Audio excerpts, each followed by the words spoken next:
Bwana Yesu asifiwe, watoto na watumishi wa Mungu na wasalimu wote kwa jina lake Yesu Kristo.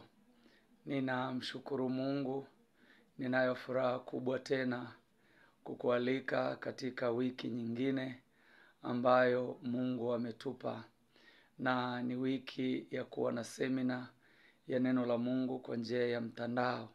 Katika siku hizi 7 ambazo zitaambatana na maombi ya kufunga na kuomba, tutashiriki neno la Mungu ambalo somo kubwa katika wiki hii linasema madhara yatokanayo na roho za mizimu.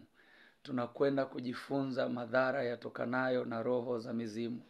Maana ya kuwepo kwa madhara, kuna jambo ambalo limekwisha kutokea.